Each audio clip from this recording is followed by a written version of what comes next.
Hi friends, first of all thanks for being in my YouTube channel. Today, as in part of this video, I wanted to explain one of the 12 subtenses in English, present continuous tense. Before we move into the deep details of this grammar point, present continuous tense, I wanted to suggest you to watch the videos that I made on the basics and simple present tense on the same grammar point tense.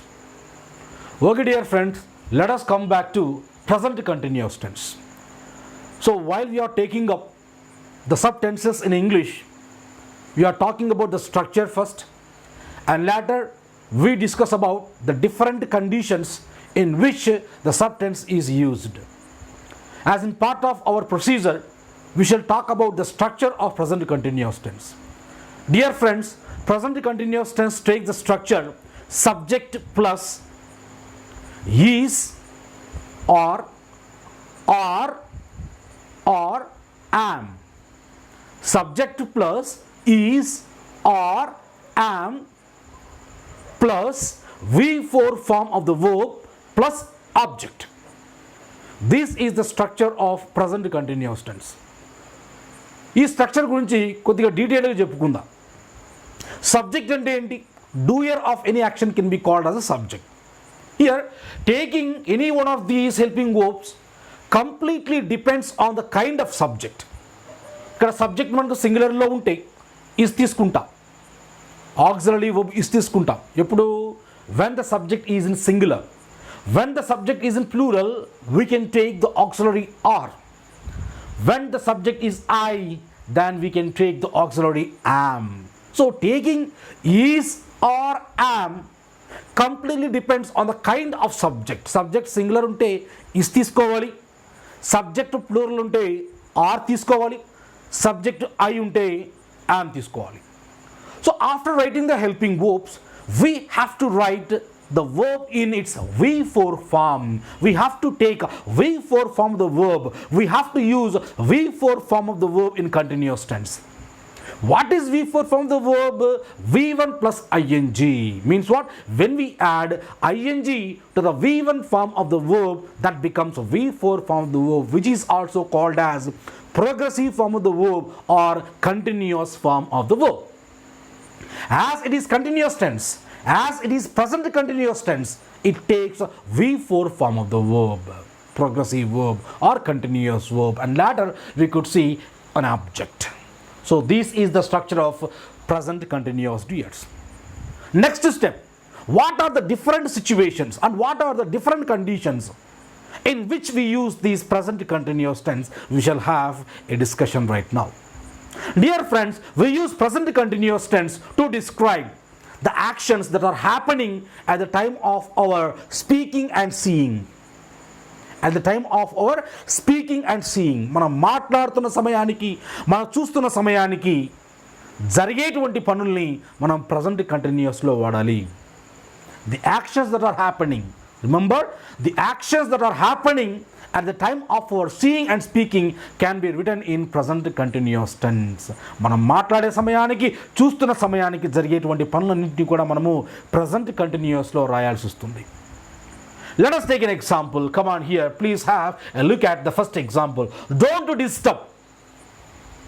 He is preparing for the exam. Don't disturb. So whenever I say don't disturb, that means something is happening on the other side. Now don't disturb ante so akkada edo pani jarugutundani ardham kada. So don't disturb, he is preparing for the exam, right? So this is the action. So preparing for the examination is an activity that is happening at the time of our speaking. మనం మాట్లాడుతున్నటువంటి సమయానికి జరిగినటువంటి క్రియ ఇది, కాబట్టి దీన్ని మనం present కంటిన్యూస్లో రాసుకోవడం జరిగింది. We shall take the next example. He is writing a novel now. He is writing a novel now. Right now, present continuing. It is in progress, right? By the time of our speaking, an activity is going on. He is writing a novel. So the sentence is written in present continuous tense. My dear friends, if you examine the two sentences, you could clearly examine, you could clearly find out that the two sentences has followed the structure of present continuous tense. We shall extol the first sentence. Don't disturb. He is preparing for the exam. Here the subject is he and the subject he is in singular. As the subject is in singular, it has taken the helping verb is, because it is already said when the subject is in singular, it takes the singular helping verb is. If the subject is plural, it takes are. If the subject is I, it takes am. Here, as the subject is in singular, it has taken the auxiliary or helping verb is, and after that we can see V4 form of the verb preparing. Prepare plus ing. Preparing is a V4 form of the verb used in the sentence for the exam becomes the next part here. So looking at the feature of the first sentence, finding out the different parts in the first sentence, we can say మనం చెప్పొచ్చు ఇది present continuous లో ఉందనేసి. So that is the first purpose of using present continuous. What is the first purpose? We use present continuous to describe the actions that are happening at the time of our speaking and seeing. And the next purpose, we use present continuous to express the annoying habits. Once again, the second purpose of present continuous tense. Present continuous tense is used. Present continuous tense is used to describe the annoying habits. If your habit annoys me, if your habit irritates me, I can describe your annoying habit with the help of present continuous tense. Okay, dear friends, we shall try to understand the second purpose of present continuous tense with the help of examples. Come on, look at the first example. The boy is always crying for no good reasons. ఏ కారణము లేకుండా పిల్లోడు ఎప్పుడు ఏడుస్తూనే ఉంటాడు. See, here we are vexed, we are irritated, we are annoyed with the bad habit of the boy, and we expressed our annoyance with the help of the sentence which is written in present continuous tense. విసిగిపోయాం, అతని యొక్క బిహేవియర్తో మనం విసిగిపోయాం, చాలా విసిగిపోయాం. మరి విసిగిచ్చేటువంటి అతని బిహేవియర్ని express చేయడం కోసము we have used present continuous tense. We shall take up the next example, dear friends. She is always forgetting to pay the amount. She is always forgetting to pay the amount. Yes, she has forgot. She forgot the same activity in the past. She is forgetting in the present, and she will also forget the paying amount in the future also. Means we are completely vexed, we are annoyed with her bad habit. We are annoyed with her bad habit, and the annoying behavior, the annoying habit of a person is expressed by using the present continuous tense, and the sentence is once again, she is always forgetting to pay the amount. So this is the second purpose of using present continuous tense. Once again, we use, according to the second purpose, we use present continuous to express annoying habits and గుర్తుపెట్టుకోవాలి. Okay, dear friends, we shall talk about the third purpose of using present continuous tense. We use present continuous tense to describe the changing situations. How can we understand the changing situation? That means, the situation will never be the stable. It will be changing all the time. It changes all the time. So when we want to describe the situation that always gets changes, we can go for using present continuous tense. Okay, dear friends, we shall try to understand the third principle, the third use of present continuous tense with the help of these examples, right? So SPB, Sripati Panditaradhyala Bala Subramanyam, health is getting better slowly. Okay, health is getting better slowly, right? So recovering, there is a change in the situation. Once it was worst, once the health of SPB was very worst, but now he is recovering. That means the situation is getting better, it is getting changes, right? So when we want to describe the situation which is changing, we can go for using present continuous form of the verb. We shall go for the next example. It is becoming dark. So in place of it, we can replace the atmosphere is becoming dark. The atmosphere or the weather is becoming dark. So there is a change in the weather, there is a change in the atmosphere, so it is expressed by using present continuous tense, and this is all about the third purpose. Once again, dear friends, we use present continuous tense to describe the changing situations. And now we shall take up the last purpose of using present continuous tense. We use present continuous tense, this is the last one. We use present continuous tense to describe definite arrangements in the future. Definite arrangements in the near future. How can we understand this one? In other words, we can say even the future actions can also be denoted, can also be expressed by the present continuous tense. Present continuous tense also expresses the future actions that happens very near.